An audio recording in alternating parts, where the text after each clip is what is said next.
Graça e paz, meus irmãos. Vamos abrir a palavra de Deus no livro de Josué, capítulo 3, versos de 1 a 6.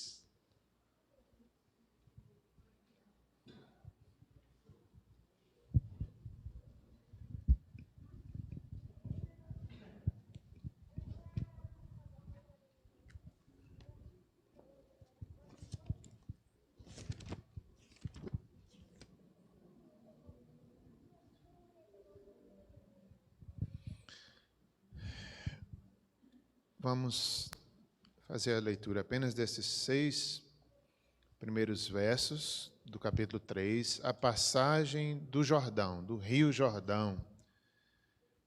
Vamos, através da palavra de Deus, através da vida de Josué, da vida de Raabe, do povo de Deus de forma geral, vamos ver Deus. Esse é um livro histórico, é um livro dos feitos de Deus, ali o cumprimento da promessa do Senhor, feita ali em Gênesis, a Abraão, a Isaac também, a Jacó, que Deus lhe daria uma terra, a terra de Canaã. E mais de 400 anos depois, Deus cumpre. Deus livra o povo do Egito através de Moisés. Depois Moisés morre. Antes disso, ele passa 40 anos no deserto, até que chega esse momento aqui, que nós vamos ler. Eles estão ali para passar o Rio Jordão. Na outra margem estava a terra prometida. Momento de cumprimento de promessa. Mas havia um desafio, um rio, era algo impossível, um povo passar. Josué ali, numa liderança nova, tinha que ter fé, confiar em Deus. Mas Deus cumpre as suas promessas. Então, de tal forma que nós vamos olhar nesses versos, quem é Deus? O que Ele fez? Isso nos dá esperança para hoje, para o presente. Um Deus que cuidou de Israel como nação, um Deus que cuidou de cada israelita, é o mesmo Deus que conhece-nos pelo nome, que sabe a nossa história, sabe da nossa vida, sabe de 2022, sabe tudo sobre a história. Nós veremos aqui que Deus é um Deus, o seu governo é soberano, até na geografia, de conduzir o povo no deserto, numa terra, tirou aquele povo desobediente, os cananeus, outras nações, a ira de Deus chegou num ponto que não dava mais para suportar aquele povo idólatra, desobediente. Deus tira aquela terra, levanta Josué, um homem simples, mas que se torna um general, um administrador, um homem de Deus. E assim Deus cumpre a promessa. Deus é o Deus de promessas. É nessa promessa e muitas outras que nós devemos confiar em 2002 e todos os dias da nossa vida. É o Deus de promessa, olhando para os feitos de Deus, olhando para a cruz. É olhando para a cruz que nós temos esperança, que nós temos promessas. E podemos viver aqui, aguardando o fim, não de um ano, mas o final dessa história nessa terra, quando o Senhor virá e cumprirá plenamente todas as suas promessas. Esse texto, ele vai mostrar ali um milagre, um rio abrir, é um milagre, assim como o Mar Vermelho, 40 anos antes, Deus abre o Mar Vermelho, aqui Deus abre um rio. Deus governa sobre a natureza, Ele tem poder sobre tudo, Ele é soberano. Abriu um rio, o povo passar, os sacerdotes, a arca do Senhor, e o povo passar pé enxuto, é um milagre. Deus é um Deus de milagre, um Deus de promessas. Leiamos então esse texto, a passagem do Jordão, Josué 3, versos de 1 a 6. Levantou-se, pois, Josué de madrugada, e tendo ele e todos os filhos de Israel partido de Sitim, vieram até o Jordão e pousaram ali antes que passassem. Sucedeu ao fim de 3 dias que os oficiais passaram pelo meio do arraial e ordenaram ao povo, dizendo: quando virdes a arca da aliança do Senhor vosso Deus, e que os levitas sacerdotes a levam, partireis vós também do vosso lugar e a seguireis. Contudo, haja distância de cerca de 2.000 côvados entre vós e ela. Não vos chegareis a ela, para que conheçais o caminho pelo qual haveis de ir, visto que por tal caminho nunca passastes antes. Disse Josué ao povo: santificai-vos, porque amanhã o Senhor fará maravilhas no meio de vós. E também falou aos sacerdotes, dizendo: levantai a arca da aliança e passai adiante do povo. Levantaram, pois, a arca da aliança e foram andando adiante do povo. Meus irmãos, eu coloquei um tema nessa pregação, o seguinte: a hora de atravessar o Jordão. Era a hora de atravessar o Jordão e o cumprimento da promessa. Que momento histórico, que momento maravilhoso. Deus se lembra do seu povo, prepara, chama. Tudo parece muito rápido, mas Deus, anos, meses, preparando, mais de 400 anos, e ali cumpre mais uma promessa. Chegou a hora, o povo se prepara, Deus levanta líderes, e assim o rio se abre de forma miraculosa, e o povo passa a pé enxuto e chega ali na terra de Canaã. Eu coloquei alguns tópicos aqui importantes. O primeiro deles: com esse texto nós aprendemos que devemos viver para a glória de Deus. E assim Ele suprirá as nossas necessidades, e assim Ele nos conduzirá como conduziu Josué, como conduziu um povo. Então, viver para a glória de Deus. Como viveu Josué, como viveu Calebe, como viveram os espias, a própria Raabe. Eles viveram para a glória de Deus. Não importa o lugar, seja numa liderança, seja como espias, eles estavam ali cumprindo um propósito de Deus, vivendo para a glória do Senhor. A própria Raabe é impressionante. Ela não era judia, era cananeia, uma prostituta.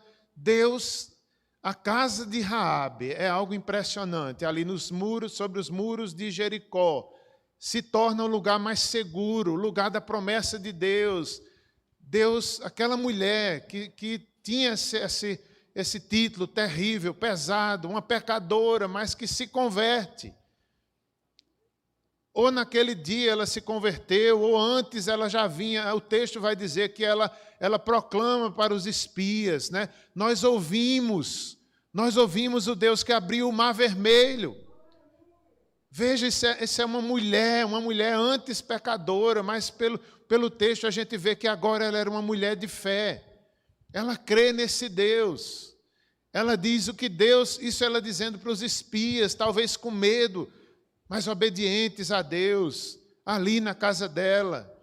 E ela traz palavras de fé. O que Deus está fazendo, ela chega ao ponto de dizer assim: nós vimos que o Deus de Israel operou abrindo o mar vermelho. Nós vimos que Ele destruiu nações, reis, e nós estamos temendo, o povo está temendo esse Deus. E isso ela traz, né? O que ela diz na teologia dela, na fé dela: o Deus de toda a terra traz essa intenção. Talvez ela não tinha, mas talvez ela tivesse. Ela já visse que o que Deus estava fazendo ali não era só para ela, não era só para Josué, não era só para Israel, mas era para toda a terra. Raabe, ela entrou na genealogia de Cristo. Uma mulher, uma pecadora, mas que se converte. Alguns autores, eles falam sobre a vida de Raabe, né? Raabe é colocada ali na genealogia de Cristo em Mateus. A Bíblia fala bem de Raabe, uma mulher de fé, uma mulher de boas obras, meus irmãos. Há uma grande lição de como Raabe viveu para a glória de Deus depois que se converteu. Não importa, né, o pecado, mas Cristo transformou, Deus transformou a vida de Raabe. E é assim que nós devemos viver. Viver para a glória de Deus, não importa o passado, não importa a nossa fé, a nossa vida, o nosso encontro com Deus, viver para a glória de Deus. Alguns comentaristas falam que Raabe talvez levou a vida inteira esse nome de prostituta e pesava isso sobre ela, mas não era a vida toda dela. Isso é um exemplo para nós, não importa o nosso pecado, isso não pese sobre nós a vida inteira. É possível alguém que, antes de conhecer a Cristo, vivesse no pecado, vivesse em dissoluções, vivesse nos pecados da carne, mas que depois se torna um homem, uma mulher piedosa, um homem de Deus, uma mulher de Deus. Isso é viver para a glória de Deus, seja em 2022, seja em qualquer dia da vida. Viver para a glória de Deus, não importa o lugar. Imagina a casa de Raabe ali. Se torna esse lugar ali da providência de Deus, da graça de Deus. Os espias escondidos, talvez com medo, mas ali Deus sustentando, Deus falando, vivendo para a glória de Deus. Os espias corajosos foram, voltaram, se esconderam, temendo, mas confiando na promessa, confiando no Senhor. Deus estava ali realizando grandes obras, grandes feitos para o seu povo. Raabe, Calebe, é mostrado nesse livro como alguém que foi fiel e obediente. O próprio Josué, o próprio Calebe, toda uma geração desobediente, que não entram na terra prometida, mas Josué entra como homem de Deus, viveu para a glória de Deus, Calebe viveu para a glória de Deus até a terceira idade. O próprio Josué aparece na Bíblia como alguém muito simples, servidor de Moisés. Estava ali servindo, talvez recebendo ordens, talvez de forma humilde, humilhado. E não é assim, meus irmãos, que Deus nos ensina a viver para a glória de Deus. Às vezes nós passamos pela humilhação, pela prova, recebendo ordens, sendo humilhados, mas Deus está nos treinando, nos santificando, nos mostrando o seu reino, nos mostrando Cristo, nos mostrando que a glória de Deus é mais importante do que qualquer coisa nessa vida.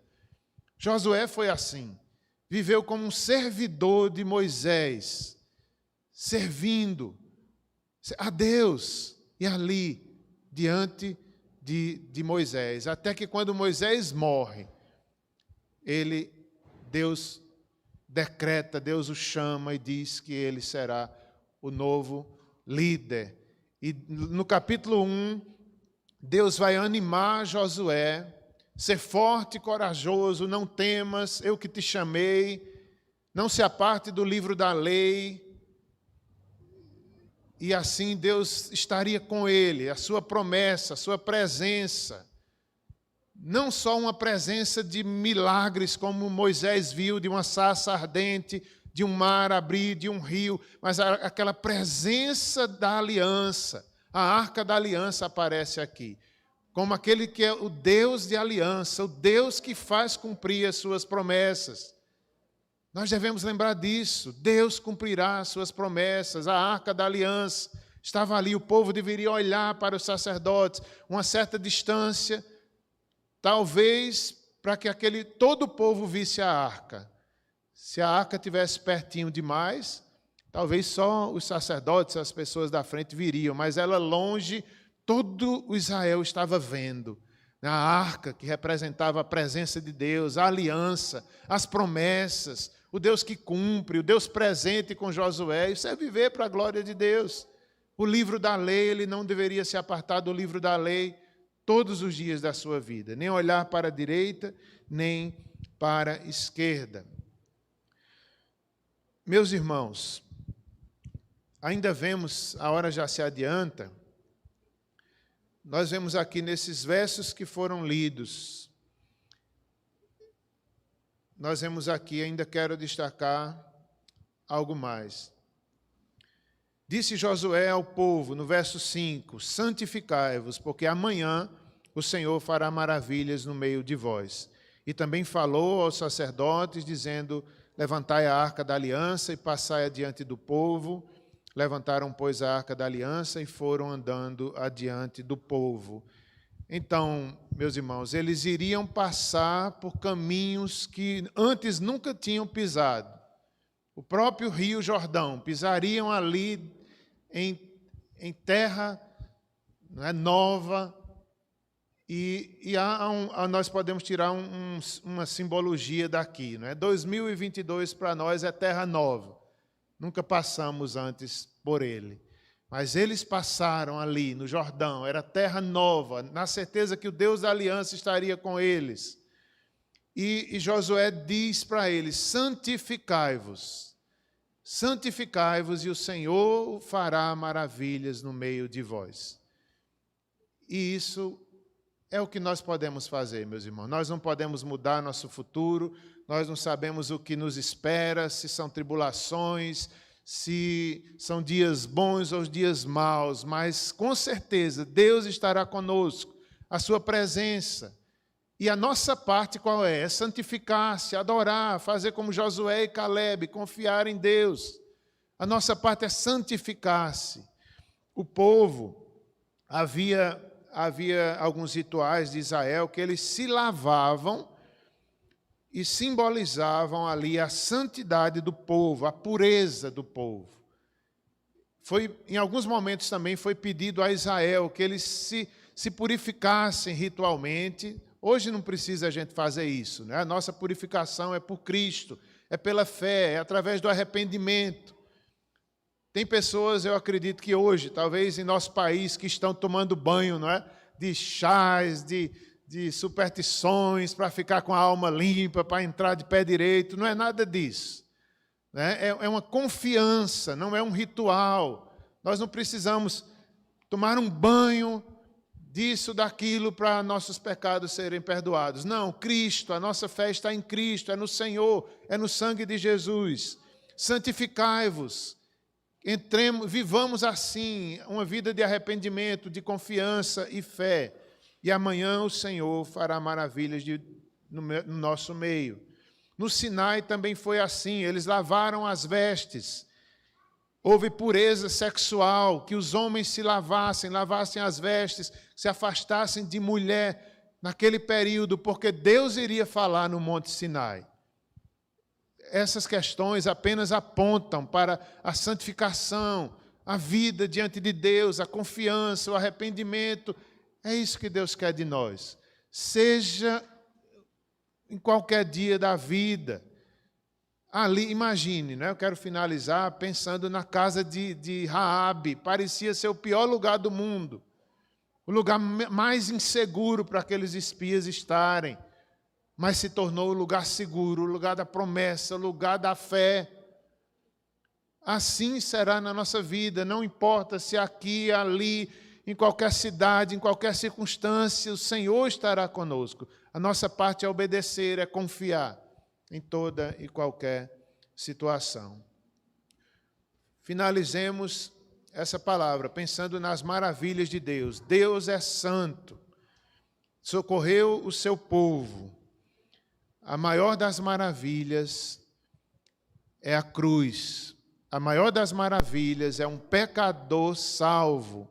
Que essa noite também seja uma noite de salvação, uma noite que talvez alguns de nós digam: de hoje em diante eu vou seguir a Cristo, de hoje em diante eu vou buscar mais a Deus, eu quero dedicar minha vida, consagrar minha família, como cantamos ainda há pouco. Consagrar, eu quero viver mais santo, ler mais a Bíblia, te adorar mais, viver para ti, não só pela emoção do dia. Às vezes a gente faz compromisso por causa da emoção, né? Um dia diferente, último dia do ano, eu me comprometo. Não dá 15 dias, a gente esquece de todo o compromisso, esquece da fé, esquece de tudo que fez. Não é assim. Mas é algo consciente, como se fosse qualquer dia da vida. Eu quero amar mais a Deus, eu quero viver para a glória de Deus, eu quero ser mais santo, eu quero conhecer esse Deus de Josué, de Calebe, que é o mesmo. Eu quero olhar mais para a cruz, eu quero servir a Cristo. Vamos fazer uma oração, e eu convido o nosso irmão Neto a vir aqui à frente. Após a oração, nós vamos cantar louvores e orar. Meus irmãos, faça a sua oração nesse momento. Diga: Senhor, não pela emoção do dia, mas eu quero me entregar a Ti. Raabe teve a vida mudada, nós também podemos ter. Raabe se tornou uma mulher de Deus, uma mulher de fé, uma mulher de boas obras. Faz isso conosco, Senhor. Nos santifica como santificaste a Raabe. Senhor, dá-nos fé como deste a Josué, como deste a Calebe, ele que viveu te servindo humildemente. E como valeu, o Senhor o abençoou, ele conheceu a Deus. Como valeu a pena a vida de Josué, Calebe, os espias. Assim queremos viver para a tua glória, Senhor. Entregamos nossa vida. Ajuda-nos, faz maravilhas em nossas vidas, hoje, amanhã, todos os dias da nossa vida. Que possamos ler mais a tua palavra, que possamos confiar mais em ti. Em nome de Jesus, amém.